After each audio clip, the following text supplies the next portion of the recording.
التشكيل المتوقع لمنتخب مصر أمام منتخب بوركينا فاسو في تصفيات كأس العالم، وترتيب مجموعة منتخب مصر في التصفيات، وموعد المباراة، وتاريخ مواجهات منتخب مصر مع بوركينا فاسو، واسم حكم مباراة منتخب مصر مع بوركينا فاسو، وأهم المباريات التي أدارها هذا الموسم، ومنها مباريات للنادي الأهلي ونادي الزمالك.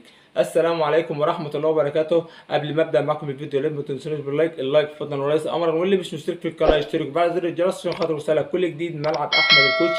ويلا بينا نخش على على تشكيل منتخب مصر. في حراسة المرمى محمد الشناوي، اتنين دفاع، ناحية اليمين رامي ربيعة، ناحية الشمال محمد عبد المنعم، وينج يمين محمد هاني، وينج شمال عمر كمال عبد الواحد المنضم حديثا لمنتخب مصر بعد إصابة أحمد فتوح. ثلاثة في خط الوسط مروان عطية وإمام عاشور، دمت الاتنين ثابتين، معاهم واحد تالت. يعني هو في حيرة شوية بين ثلاثة، زيزو وحمدي فتحي واكرم توفيق، في واحد منهم هيلعب. بس انا برشح اكرم توفيق ان هو يلعب من بدايه المباراه، عشان خاطر انا بتوقع ان حسام حسن مش هيغامر من بدايه المباراه، ممكن يحتاج زيزو من بدايه الشوط الثاني، بس انا بتوقع ان هو ينزل اكرم توفيق من بدايه الشوط الاولاني.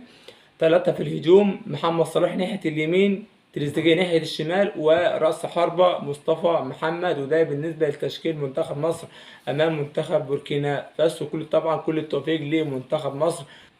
اروح لمجموعة منتخب مصر واللي بتضم 6 منتخبات: منتخب مصر، ومنتخب بوركينا فاسو، ومنتخب غينيا بيساو، ومنتخب سيراليون، ومنتخب اثيوبيا، ومنتخب جيبوتي. هقول لكم بقى على ترتيب المجموعة.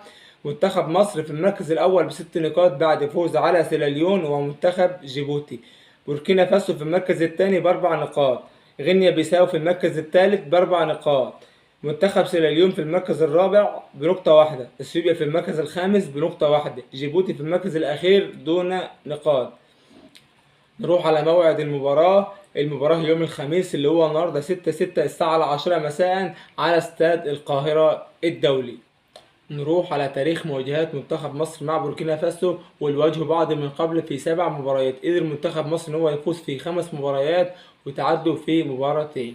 نروح بقى للحكام، وهو طاقم حكام كيني، والحكم الذي يسيدون المباراة اسمه بيتر واويرو كاماكو، عنده 42 سنة، أدار هذا الموسم 10 مباريات، من أهمها يعني مباراة للنادي الأهلي ومباراة لنادي الزمالك.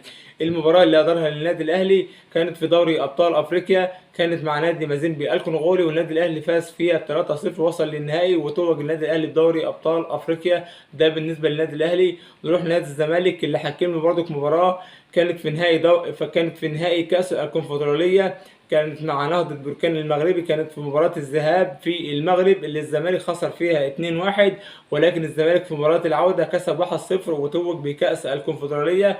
وكأس سوبر الأفريقي بإذن الله هيكون بين الأهلي والزمالك إن شاء الله، والنادي الأهلي يقدر بإذن الله إن هو يحسم هذه البطولة كأس السوبر الأفريقي. وبكده أكون خلصت معاكم الفيديو النهاردة. أتمنى من أي حد شاهد الفيديو لحد دلوقتي يا ريت ما يبخلش عليا باللايك، اللايك فضلا وليس أمرا، واللي مش مشترك في القناة يشترك وفعل زر الجرس عشان خاطر يوصلك كل جديد من ملعب أحمد الكوتش.